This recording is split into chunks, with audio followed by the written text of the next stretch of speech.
Hello, continuing on in our series of implementing a Wayland Compositor. In this video, I will be implementing the tiling of windows. If you want to support this series, then give my repo a star, link in the description. So let's go into the project. In our last video, we implemented everything we needed to get a window to show, along with these handlers for global objects. Now there's this one for XDG shell.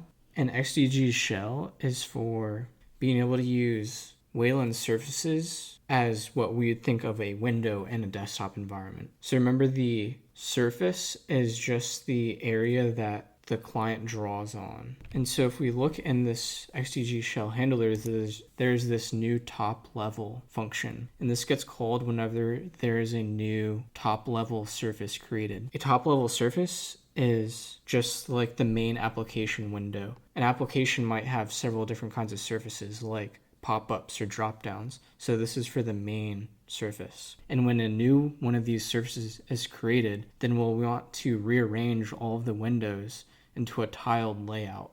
And this will be a very simple way. In the future, we'll want to incorporate things like layouts and layers. This is the let's get it working and then iterate on it.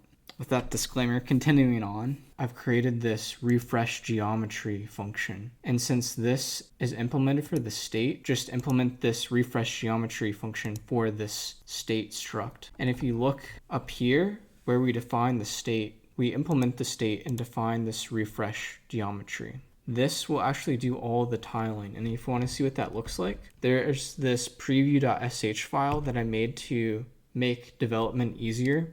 And this will pop up a Zephyr window, which is just a X server running in a window that then our Wayland Compositor runs in. And here we can create a new window, and this is a OpenGL program that I created so that we can see the tiling and arrangement of the windows easier. So here you can see the background I've set to a blue color, and that's done right here in the render output. The clear color is set to blue, so this is RGB, and this blue is set to 1, making it that color. Then up here, I, from the last video, changed it to an OpenGL test, which is that program that I created. And this is, I just wrote it in C. All it does is create that green window with a red box that has a shader on it so we can see the distortion and resizing of the window. And here you can see the master window is on the left, and then the stacked windows are on the right.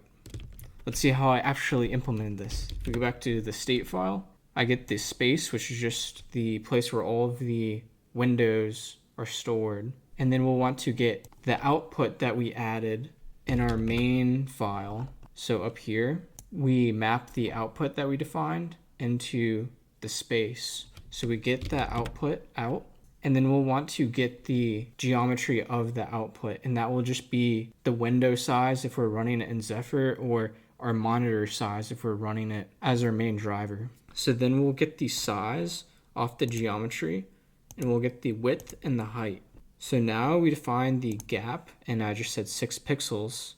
This will be in a config file that we'll implement later. Then we'll want the total number of elements. Now here's the resizes vector, and we'll store all of the state changes like the location and the size of the window in this vector. And the reason why is because we're getting this self.space as a mutable reference.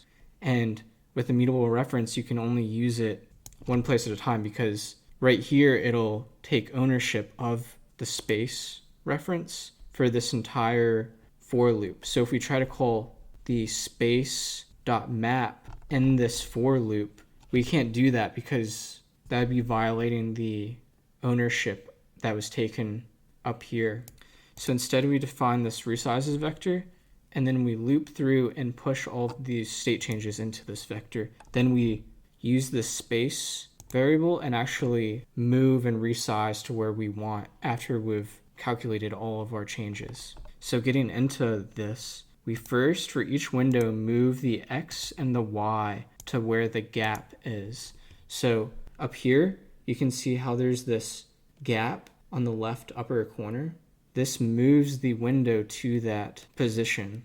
So we get the 6 pixels on the left and 6 pixels on the top. Then a window will have the gap both on the left and the right and the top and the bottom. So we get the output width and we subtract the gap times 2. Now if there's more than one element, we'll want to create the stack on the right side. And to do that, we'll need to add another gap between the master window and the stack. So we subtract the gap size from the width and then divide the width by 2. That will make the window half the size. So one half is the master and then the other half is the stack. Now for each window on the stack, which will be if the I in this for loop is greater than 0. So that will get everything after the first iteration. We want to get the height by dividing the height by the total number of elements on the stack, which is just the elements count minus 1. Then we'll get the x by offsetting the master window width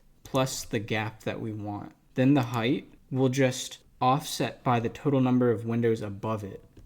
So in this case, in the first window, since there's nothing above it, the offset will just be 0. Then the next window, well, there's one window above it, so we want to offset it by 1 height. And then for the last window, we want to offset it by 2 height. And this gap will be added if the iteration is more than 1, meaning like the second window on the stack and the third window on the stack. We'll add a gap on the top, separating it from the window above it. Because on the first window on the stack, that's already taken care of by the just overall gap around all the windows. Then we store all those state values in this resizes vector and then loop through the resizes, get the window dimensions and position out. We get the top level surface from the window. Then we set the size of it to the dimensions, which is just the width and the height. And then we get the position, which is the X and the Y, and we map the window to that position. Don't want to update if it's active or not because, just reshuffling the windows shouldn't change if a window is the active window or not. And the other thing is we just send the configure event to the client to get the size change, which is what this does right here. The other thing to be aware with the dimensions, which is why I actually implemented this simple OpenGL program, is because if you use something like a terminal emulator as your test application, well, that might be based on the monospaced rows and columns and not the actual pixels. And so it'll just resize itself to the nearest size, not the actual suggested size. And that will make one side of the gap a little bit bigger. And this happens on DWM and other window managers.